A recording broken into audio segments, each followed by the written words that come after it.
드디어 666 짐승의 표가 이 13장에 등장합니다. 우리는 이 666 짐승의 표를 잘 해석할 필요가 있습니다. 이 표는 무엇입니까? 이 특징들 하나씩 보면은 그 실체를 볼 수가 있어요. 우리 16절 다시 한번 보겠습니다. 자, 첫 번째 이 표는요, 오른손과 이마에 받게 한다 그랬어요. 오른손과 이마. 자, 그럼 이 오른손과 이마? 그것이 무엇일까? 오른손 하면 무엇이죠? 우리가 가장 많이 사용하는 중요한 손. 우리 휴대폰. 오른손에 늘 들고 있잖아요. 그렇죠? 오른손으로 하는 일들이 너무나도 많습니다. 글씨를 쓰고, 밥을 먹고, 화장실을 가고, 뭐 칫솔질을 하고, 왼손잡이는 왼손이 될 수도 있겠죠. 가장 중요한 거예요. 우리가 가장 많이 접하고, 가장 많이 사용하고, 가장 중요한데 사탄의 표를 거기에다가 준다라는 거죠. 우리가 가장 많은 일을 하는 그곳에 바로 사탄이 역사할 수 있는 그 상징물을 우리에게 준다라는 거죠. 그 사탄의 역사가 그 가운데 들어온다라는 겁니다. 이마는 무엇입니까? 이마. 우리가 사람 보면 이마, 가장 우리가 잘 보이는 곳, 사람을 인식할 수 있는 얼굴, 그 중에서도 가장 위에 있는 곳이잖아요.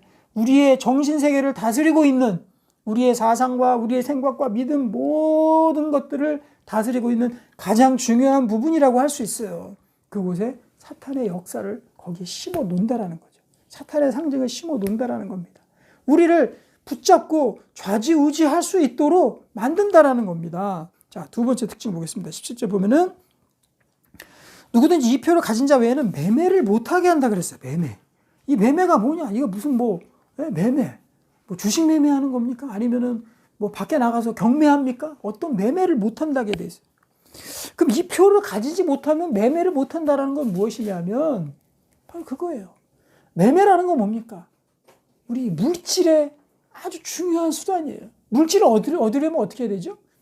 물질을 부유하게 되려면, 물질을 우리가 많이 가지려면 매매를 해야 돼요. 뭔가를 팔아서 남기든지, 아니면은 어떤 투자를 한다든지, 그래서 엄청난 부를 갖는다든지, 부동산 투자해서 뻥튀기 해가지고 얼마를 먹었다. 그럼 매매를 해야 되지 않습니까? 그리고 사기를 쳐도 어떻게 그냥 갖고 오면 그냥 강도잖아요, 그거는. 근데 사기를 쳐서 정말 많은 돈을 취하려면 매매를 해야 돼서 거래를 해야 되잖아요. 그래서 이 매매는요, 바로 이 물질의 상징입니다. 물질, 매매를 통해서 갖고 올 수 있는 이 물질로서 가장 중요한 도구를 이 사탄이 삼는다라는 겁니다. 물질이라는 가장 중요한 유혹해 할 수 있는 가장 중요한 도구를 가지고 우리 인간을 넘어뜨린다라는 거죠. 그래서 예수님도 말씀하셨어요. 부자는 하나님의 나라에 들어가기가 심히 어렵다. 그 부자라는 건 뭡니까? 물질만을 탐하고 물질만을 추구하고 물질이 자기에게 우상이 된 사람들. 그것이 바로 부자거든요. 영적 부자. 영적으로 부유한 사람. 하지만 우리 영적으로 가난해져야 돼요. 하나님을 바라야 됩니다. 그 사람이 바로 하나님께 들어가는 자거든요.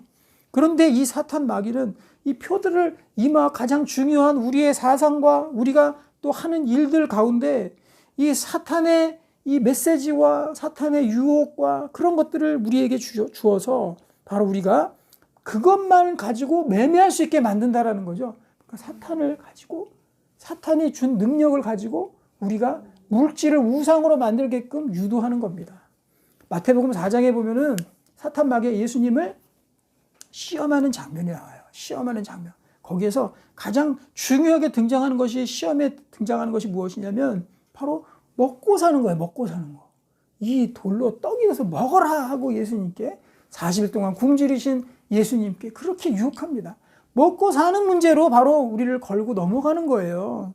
그리고 이 세상 만물을 나에게 경배하면 세상 만물을 너에게 다 줄 것이다. 사탄 마귀에게 경배하면 세상 다 가져라. 네 하고 싶은 대로 다 해라. 네 아무리 사기를 치든 뭘 하든 어떻게 하든 거짓말을 하든 오로지 물질만을 갖기 위해서 네가 노력하고 그것들 다 가져라 하고 우리의 마음만 실제로 주는 것도 아니면서 그렇죠? 다 가져라 하고 막 그렇게 우리에게 주는 거죠. 하지만 하나님 못 믿는 사람들 중에서 상당히 많은 숫자가 무엇 때문에 못 믿느냐면 자기 마음대로 할 수가 없다라는 거예요. 그것 때문에 안 믿는 사람 되게 많습니다. 나 혼자 담배 피고 싶어도 못하고 술 먹고 싶어도 자꾸 뭐라 그러고 그리고 내가 막 마음대로 그냥 막 투자도 많이 하고 싶고 경제적으로도 막 부유하게 막 살고 싶은데 아무 일이나 진짜 막 하고 싶은데 때로는 범법을 하던 아니면 탈세를 하던 그렇게 해서 막 하고 싶은 나쁜 일이라도 막 하고 싶은데 자꾸 거기에 대해서 태클을 건다라는 거죠. 그것 때문에 못 믿는 사람 되게 많습니다. 그래서 하나님의 이 경제, 하나님 믿는 사람들의 경제관은 이 마귀의 경제관과 다릅니다. 마귀는요, 그래, 이 물질을 가지고 네가 왕이 되어라. 이 물질이 너의 우상이 되어라 하고 우리에게 접근하지만 바로 하나님 믿는 사람들에게 있어서는 물질은 하나님 것이 돼요. 더 이상 내 것이 아닙니다. 이게 벌써 마음에 안 드는 거죠. 예전에 하나님 믿기 전에는 물질이 내 거였는데 하나님 믿으면 내 거가 아니라 하나님 거래. 그리고 교회에서 괜히 뭐 헌금하는데 부담이나 느끼고 이러니까 어려워지는 거죠. 하지만 물질에 내가 왕이 되잖아요. 그럼 하나님 떠나게 되어 있습니다. 그리고 그 가운데는 악밖에 남지 않아요. 하지만 이 가장 중요한 물질이 하나님 것이라는 것을 인정하게 되면, 내가 가지고 있는 모든 소유가 하나님 것이라는 것을 인정하게 되면 우리가 원리로 돌아가는 겁니다. 그 원리는 무엇입니까? 바로 이 세상 만물을 만드신 하나님이 우리의 주인이 되는 건 너무나 당연한 거예요. 그걸로 돌아가는 겁니다. 그래서 이제는 이 경제관도 하나님이 먼저, 그리고 하나님이 나의 소유의 모든 것들, 주시는 것도 하나님, 또 가져가시는 것도 하나님, 나를 부유하게 하신 것도 하나님, 또 내가 많은 사람들을 위해서, 또 하나님의 나라를 위해서 쓰고 나누는 것으로 우리의 경제관이 완전히 바뀝니다. 그래서 사탄이 가진 이 매매 수단과 하나님의 이 재물관은 완전히 틀린 거예요. 이거로 바꿔야 되는 건데 사탄은 특별히 이 매매라는 도구를 통해서 우리를 유혹하고 이끌어 들인다는 겁니다.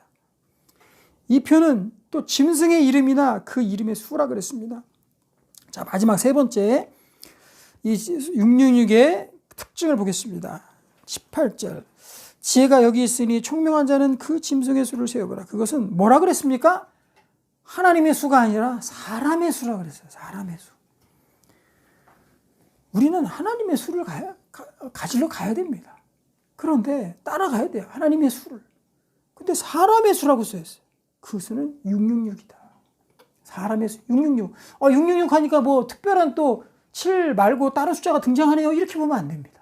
제가 7, 10, 12 이런 수들밖에 등장 안 한다고 했습니다. 근데 여기 6이라는 숫자가 등장하네요. 자, 이 6은요, 바로 이 6이 3개라는 거죠. 이 3개라는 것은 계속적으로 우리 13장에서 계속 얘기했습니다. 뭐가 3개가 계속 나오죠? 바로 하나님의 모습도 하나님의 위격도 삼위일체로 나옵니다. 3가지 삼위일체로 나와요. 그리고 사탄도 거기에 대응하기 위해서, 하나님께 반역하기 위해서 삼두체제로 나옵니다. 용, 그리고 바다의 짐승, 땅의 짐승, 이렇게 삼두체제로 등장하죠. 그 3개, 6, 6, 6. 사탄의 삼두체제의 모습인 거예요, 이게. 그럼 원래는 하나님의 수는 무엇입니까? 하나님의 완전수는 7이죠, 7. 그래서 7일 동안 하나님께서 세상을 창조하셨습니다. 7일 동안. 우리도 7일을 주기로 해서 이렇게 일주일을 돌아가고 살고 있는데, 하나님의 사람의 수라고 되어 있는데, 하나님의 수는 뭡니까? 7? 완전한 7, 7, 7이에요. 성삼위, 삼위일체의 하나님, 완전한 모습의 하나님의 하나님의 수는 7, 7, 7인 거예요.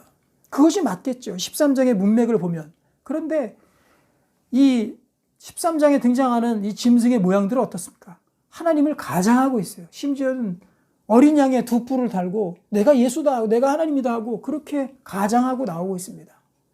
그래서 이 12장, 13장에 나온 짐승의 새 짐승이 나오죠. 그 새 짐승을 이 6으로 표현하고 있는 거예요. 그 어떤 해석보다도 이 해석이 이 문맥에 가장 맞는 해석이라고 생각합니다. 그래서 7이라는 완전수에서 하나씩 모자라요. 가장했어요. 그래서 6, 6, 6. 용, 바다의 짐승, 땅의 짐승. 6는 6인 거예요. 그래서 가장 하나님의 이 모습을 가장하고 거짓되이 하나님의 하나님을 떠나게 또 유혹하는 모습으로 등장한 이 사람의 수, 짐승의 수, 짐승의 표, 매매를 통해서 재정으로 또 돈으로 유혹해 만드는, 인간을 넘어뜨리는 그 도구를 사용하고 있는, 가장 많이 사용하는 손과 우리의 생각과 모든 이마에 그 표를 심어서 하나님을 떠나게 만드는 그 사탄의 세력의 수가 바로 666인 겁니다. 이 666은 또 이름으로 바꿔가지고요. 이 이름을 숫자로 대입시켜서 만드는 그런 그 해석이 있거든요. 그래서 이것들을 예전에 누구 장군의 이름이다. 누구 왕의 네로의 이름이다. 뭐 이렇게 해석하는 경우도 있고요. 또 여러 가지 해석들이 있습니다. 하지만 특정 사람이나 특정 것들을 주장하는 것은 옳지 않습니다. 예전에 한참 바코드라고 난리쳤죠. 이것이 666이. 왜냐하면 바코드가 첫 번째 두 줄이 거 있고요. 중간에 두 줄이 또 있고요. 끝에 두 줄이 있어요. 근데 그게 6을 상징하거든요. 그래서 이 바코드 받는 사람 짐승의 표 받는 것이다. 이렇게 한 사람도 있고요. 해석한 것도 있고요. 참 그 동화적인 해석이죠. 그리고 뭐 이것이 또 이 인간의 몸속에 집어넣는 칩이다. 이것을 뭐 이마에 집어넣고 오른손 쪽에 집어넣던 이거 칩을 받으면 조종을 당한다라는 거죠. 그런 공상과학 같은 그런 해석들을 인간이 참 보면은 이 자극적인 해석을 좋아해요. 성경 보면은 굉장히 자극적이고 구체적이고 뭔가 신기하다, 뭐 대단하다 이런 해석들을 굉장히 그 자극하는 해석들을 좋아하거든요. 그것이 아니라 바로 이 성경 문맥, 전체적인 문맥을 보았을 때 무엇이 옳은 것인가 이것들을 우리가 잘 파악해 놓는다면 이 시대에 여러 가지 가장된 모습 또 방법론 이것들을 통해서 끊임없이 인간들을 넘어뜨리려고 하는 사탄 마귀를 우리가 능히 이길 수 있는 귀한 하나님의 말씀으로 우리가 해석할 수 있을 것입니다. 여기 보면 18절 마지막에도 지혜가 여기 있다 그랬고요. 총명한 자들은 세어보라 그랬어요.